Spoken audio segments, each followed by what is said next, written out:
I'm Salvador Fabregas. I'm 75 years old.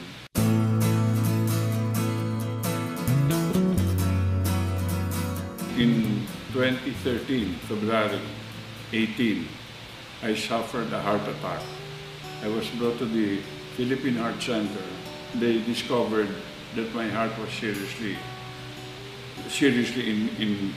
in danger. 2 days later, kinuhanan ako ng 2D echo test. Ito yung test para sa mga heart patients to determine kung anong nangyayari sa puso. Doon sa 2D echo ginawa nila, February 20, it showed that my heart was weak. Medyo may problema nga talaga yung puso ko, pero hindi naman ganun kasama ang nakikita doon.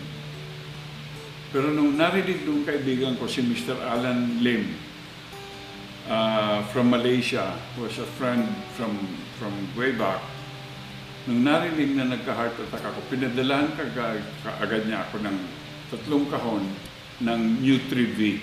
Sabi niya, parang ang lakas mo ngayon. Maganda yung recovery mo. And I was feeling well. Palakad-lakad lang ako noon.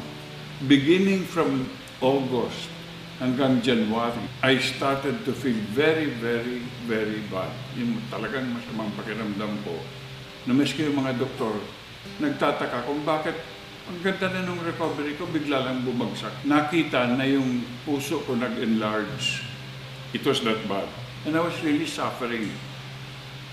In fact, I was telling my wife, kung ganito din lang naman, huwag na lang, tawagin na natin yung mga anak na sa Amerika.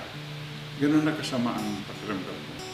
Tapos nung January,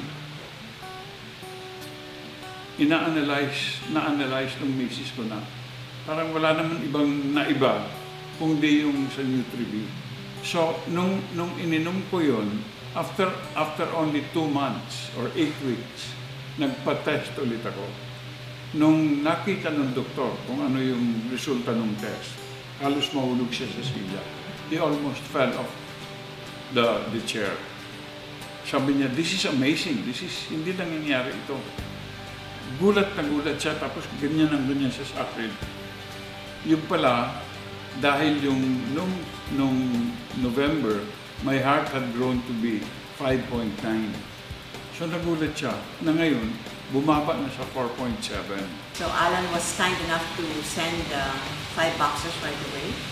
So instead of just taking 1 sachet a day, because I know that from my knowledge of health supplements, I know that when you're trying to treat an illness or recovering from serious illness, you should increase the dosage.